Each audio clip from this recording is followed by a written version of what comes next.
E para finalizar nossa aula, vamos falar da audição e do equilíbrio. Para que nós possamos compreender como funciona o equilíbrio e também a audição, nós precisamos relembrar um pouquinho da anatomia da orelha. Então, ela é composta por 3 compartimentos, digamos assim, que é a orelha externa, média e interna. A orelha externa é o que a gente consegue, né, sentir, que é a aurícula, né, que é essa parte que está fora, mas também uma parte que a gente quase não consegue ver, né, que é o canal auditivo. Então, a aurícula ela auxilia aí no direcionamento das ondas sonoras para que o som chegue até o interior da nossa orelha. Entre a orelha externa e a orelha média, nós temos uma membrana, que nós chamamos de tímpano, mas também pode ser chamada de membrana timpânica. Na orelha média, nós temos 3 ossos: o martelo, bigórnia e estribo. O martelo ele está ligado tanto à membrana timpânica, né, tanto ao tímpano, quanto à bigórnia. A bigórnia, por sua vez, está ligada ao martelo e ao estribo. E o estribo está ligado aqui, ó, na janela oval ou janela do vestíbulo. Nós temos ainda que a orelha média, né, ela tem uma ligação através da tuba auditiva com a nossa faringe. Mas é claro que essa ligação geralmente está fechada. Porém, quando nós bocejamos ou quando a gente tem um resfriado, alguma coisa assim, nós podemos ter a abertura e o envolvimento aqui entre a orelha e a faringe. Até quando nós temos resfriado ou quando nós pegamos alguma infecção, essa infecção geralmente ela acaba se alojando aqui na orelha média, tá? Nós dizemos então que tem infecção otite média, tá? Normalmente é aqui, né? Pode acontecer em outra região também. A orelha interna, por sua vez, ela é composta, né, pelo aparelho vestibular, que vai ser responsável pelo equilíbrio, e pela cóclea, que é responsável pela audição. Aqui vocês conseguem ver que nós temos o nervo que está chegando, né, aqui. Então, ele vai ser o responsável por levar os sinais até o nosso encéfalo. Esse nervo é o nervo vestíbulo nuclear, ou também nós conhecemos como nervo 8, lá no nervo craniano 8. Tá? Então, tem esses 2 nomes ligados a ele. Então, vamos começar falando sobre a audição. A audição é a percepção da energia das ondas sonoras que estão chegando até o nosso ouvido. Então, nós percebemos esses picos de ondas sonora chegando até o ouvido. Nós dizemos que quanto maior a frequência, mais alto e mais agudo será o som. Então, por exemplo, aqui no exemplo que eu coloquei aqui, nós temos uma frequência média ou baixa frequência, digamos assim, comparado com a sequência 2, né? Nessa baixa frequência, nós vamos ter sons baixos e graves, como, por exemplo, o estrondo de um trovão bem distante. Já no exemplo 2, nós vamos ter uma frequência maior. Isso vai criar um som alto e também agudo, como, por exemplo, o arranhar da unha no quadro negro, né? Um exemplo aqui para vocês. Então, o som Na verdade, ele é uma interpretação do nosso cérebro da frequência, da amplitude e também da duração das ondas sonoras. A transdução do movimento das ondas sonoras para o som, ele ocorre através de diversas etapas. Primeiramente, o movimento da onda sonora vai entrar aqui pelo canal auditivo e vai chegar na membrana timpânica. Aqui, essa membrana vai fazer com que o movimento das ondas se torne vibração e vai passar essa energia para os ossos do ouvido médio. Então, primeiramente, né, quem vai sentir essa vibração é o martelo e ele vai passar então essa vibração para a bigórnia, que vai então passar para o estribo. O estribo ele está conectado, lembra que eu falei para vocês, nessa janela oval do vestíbulo e vai então passar essa vibração para a cóclea, que, por sua vez, passa a vibração para o líquido que tem dentro dela. Esse líquido, então, começa a vibrar e faz com que ocorra a abertura de canais iônicos. Mas lembrando, né, que aqui dentro da cóclea, eu vou mostrar para vocês no próximo slide, mas aqui nessa cóclea, nós temos células pilosas, que são células ciliadas. Então, elas vão sentir essa vibração e então vão abrir os canais iônicos. A partir do momento que nós temos a abertura desses canais, gera um fluxo de íons e esse fluxo de íons gera sinal elétrico. Então, vai ocorrer a liberação de neurotransmissores. Esses neurotransmissores vão ser enviados para os nossos neurônios auditivos primários, que por sua vez vão enviar então esse sinal para o nervo coclear, que então vai levar o som, né, até o encéfalo. Para, claro, que não ocorra um rompimento da nossa cóclea, nós temos aqui uma transferência de energia.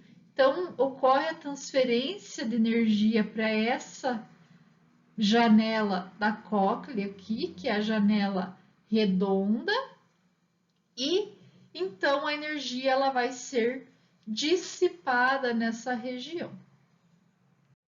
Entre o líquido da cóclea e as células pilosas, nós temos uma membrana bem flexível, que se chama membrana tectória. Essa membrana, ela se movimenta, digamos assim, dependendo da vibração. A partir do momento que ela se movimenta, ela também curva os nossos cílios da célula pilosa. Quando ocorre esse curvamento dos cílios, vai então ocorrer a abertura de canais. Nós teremos então a entrada de cátions, a célula vai despolarizar, vai liberar os neurotransmissores que vão ser enviados para o nosso neurônio primário e vai gerar um potencial de ação, enviando então o sinal, né, para o nosso encéfalo. Então, como que ocorre o envio das informações até o nosso encéfalo? Primeiramente, lembrem-se, vocês estão me ouvindo agora, tanto a orelha direita quanto a tua orelha esquerda. Então, você vai receber as ondas pelos dois lados. Então, tanto a cóclea direita quanto a cóclea esquerda vai enviar informação até o bulbo pelo nervo vestíbulo coclear. Então, ele vai chegar aqui no núcleo coclear, que fica no bulbo, e aqui nós vamos ter uma modificação. Por quê? Porque nós vamos ter uma projeção para os dois núcleos superiores. Por exemplo, chegou o som aqui pelo lado direito até o bulbo. Ele vai enviar o som de um jeito ipsilateral, que é para o mesmo lado do corpo, e outro contralateral, que é para o lado oposto. Então, ele envia o som, né, através de neurônios para o lado direito e para o lado esquerdo. Isso também vai acontecer com a audição que está vindo do lado esquerdo. Vai enviar para o lado direito e para o lado esquerdo. E isso é importante para nós conseguirmos entender de que lado que está vindo o som, tá? Então, é bem interessante. Quando nós chegamos com o som aqui no nosso núcleo superior, nós vamos ter uma divisão dos sinais, tá? Então, ele vai ser enviado para o mesencéfalo e também para o cerebelo, que precisa aí dessa informação também. Então, ela vai tanto para o cerebelo quanto para a formação reticular. Quando ele chega aqui no mesencéfalo, desculpe, vai enviar o som para o tálamo direito, tálamo esquerdo. Aqui nós vamos ter uma nova sinapse que vai então enviar para o córtex auditivo direito, no caso do tálamo direito, e para o córtex auditivo esquerdo, no caso do tálamo esquerdo. Lembrando que aqui, ó, vai chegar sinal tanto da nossa orelha direita quanto da nossa orelha esquerda. E aqui também, tanto da orelha direita quanto da orelha esquerda. E o equilíbrio? Então, a gente entende como equilíbrio duas características bem diferentes. Uma delas é a estabilidade dos líquidos corporais em relação às concentrações iônicas do corpo. E outra é a posição do nosso corpo no espaço. E é isso que nós vamos falar hoje, essa posição do corpo no espaço. Então, para nós podermos compreender o equilíbrio, nós temos que ter em mente que existem dois componentes essenciais: os componentes dinâmicos e os componentes estáticos. O componente dinâmico, ele vai fornecer informação sobre o nosso movimento no nosso espaço. Já os componentes estáticos, eles vão fornecer informação em relação à posição da nossa cabeça. Se ela está, por exemplo, na posição vertical, que é a normal ou um pouco inclinada. Então, ele vai mandar esse sinal para o encéfalo e demonstrar a posição da nossa cabeça. Nós temos algumas informações importantes para o equilíbrio: as informações sensoriais e as informações visuais. As informações sensoriais, elas vão ser provenientes da orelha interna e também de proprioceptores presentes nas articulações e no músculo. O aparelho vestibular, então, ele vai ser responsável pelo nosso equilíbrio. Lembrando, né, que esse aparelho está presente na orelha interna do nosso corpo. E ele vai responder às mudanças de posição do corpo no espaço. Para isso, ele apresenta canais semicirculares, órgãos otolíticos e também as cristas no interior aqui da ampola. Vamos falar um pouquinho sobre cada um desses segmentos. Vamos começar falando sobre os canais circulares. Nós temos três: o anterior, o lateral e o posterior. O canal lateral, que é esse que está bem aqui no meio, ele vai detectar a rotação que está associada ao giro. Por exemplo, quando o nosso patinador ele rodopia no gelo. Esse rodopio vai ser sentido pelo canal lateral, tá? O canal posterior, que é esse daqui, ó, ele vai ser responsável por detectar a rotação esquerda-direita, como, por exemplo, a rotação que nós realizamos quando nós inclinamos a cabeça em direção ao nosso ombro. E o canal anterior, que é esse daqui, ó, ele vai ser responsável por detectar a rotação para frente e para trás, né? Quando nós tentamos aí balançar a cabeça para frente e para trás, ou até mesmo quando nós damos cambalhota. Então, esse aqui vai ser o responsável por detectar essa informação. Já nas cristas, nós temos aqui em cada um desses canais, são estruturas que estão nessas extremidades, que nós chamamos também de ampola, tá? Também é conhecida como ampola. As cristas, na verdade, são as estruturas sensoriais que estão nessa ampola. Essas estruturas sensoriais eu vou mostrar com mais detalhe no próximo slide, mas é constituída por células pilosas e vai ser responsável aí por detectar essa aceleração rotacional que foi sentida pelos canais semicirculares. Em relação ao órgão otolítico, nós temos a divisão em dois, que é o utrículo e o sáculo, e eles apresentam mácula.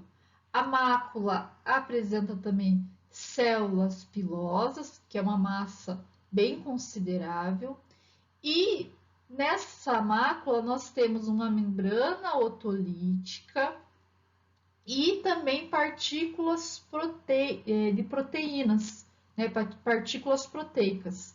E essas partículas têm tanto proteínas como carbonato de cálcio, que nós chamamos de otólitos. Eu vou mostrar também para vocês no próximo slide. E a mácula, por exemplo, do utrículo, ele vai detectar a aceleração para frente e a desaceleração.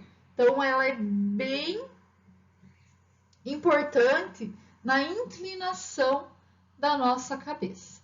Eu vou mostrar para vocês com mais detalhes a nossa ampola e essa mácula no próximo slide. Ah, pessoal, mas antes disso, eu gostaria de deixar registrado que tanto o líquido presente no aparelho vestibular como presente na cóclea é chamado de endolinfa. Esse líquido tem alta concentração de potássio e baixa concentração de sódio e é secretado pelas células epiteliais. Então, vamos começar falando da ampola. A ampola, ela apresenta a cúpula, que se estende desde a base até o teto da ampola, e temos também a crista, que é composta, né, pelas células pilosas. Em volta dela, nós temos a endolinfa, que é o líquido que eu acabei de comentar com vocês, que fica nessa região. Então, o que acontece? Quando essa endolinfa ela se move, ela acaba movimentando a cúpula e, consequentemente, as células pilosas. Lembrando que essa ampola ela vai ser sensível à direção de rotação da nossa cabeça. Então, quando nós giramos a cabeça para a direita ou para a esquerda. Já na mácula, nós temos os otolitos, que eu comentei com vocês. Entre as nossas células pilosas e o otolito, nós temos uma membrana otolítica gelatinosa. E logo embaixo, né, junto aqui com a célula pilosa, nós temos as fibras nervosas. Aqui também, né, pessoal, nós vamos ter aí o nervo logo embaixo da nossa célula pilosa. Então, o que acontece? Quando nós movimentamos a cabeça para trás, nós inclinamos a cabeça para trás, nós vamos fazer com que a gravidade fique para trás, né? Consequentemente, os nossos otolitos eles serão enviados para trás. E quando eles vão para trás, eles acabam puxando junto com eles o nosso cílios, né, das células pilosas. E isso muda a conformação e vai modificar também a nossa polarização da célula. E aí acontece a mesma coisa que acontecia com a audição. Modificou a polarização da célula, nós vamos ter entrada de íons e, consequentemente, o impulso nervoso. E como que essa informação é enviada para o encéfalo? Então, as células pilosas vão liberar neurotransmissores que vão enviar um impulso nervoso através do nosso nervo vestíbulo coclear para, então, o nosso encéfalo. Nós temos a divisão e o envio vai ocorrer para o cerebelo diretamente, sem sofrer nenhuma sinapse, e também teremos um sinal sendo enviado para o núcleo vestibular do bulbo. Aqui nós teremos um envio novamente, né, para o cerebelo, teremos um envio para a formação reticular, que vai então para o tálamo e para o córtex cerebral, e ainda aqui no núcleo nós teremos um sinal enviado para nervos motores somáticos que vão controlar o movimento dos olhos. Por exemplo, quando nós mexemos o rosto, né, muitas vezes nós deixamos o nosso olho fixo. Isso ocorre por causa desse envio, desse sinal motor somático que vai controlar esse movimento dos olhos. E esse vídeo é o último vídeo, então, da aula dessa semana. Eu sei que foram vários vídeos, aí em torno de 20 minutos, mas eu preferi adiantar as aulas para a gente poder fazer aquela aula de revisão antes da prova, tá? Então, semana que vem eu mando o sistema nervoso periférico para vocês. E na próxima semana nós fazemos a aula de revisão e eu disponibilizo para vocês a prova então, tá bom? Qualquer dúvida me mandem mensagem. Uma boa semana e até a próxima aula.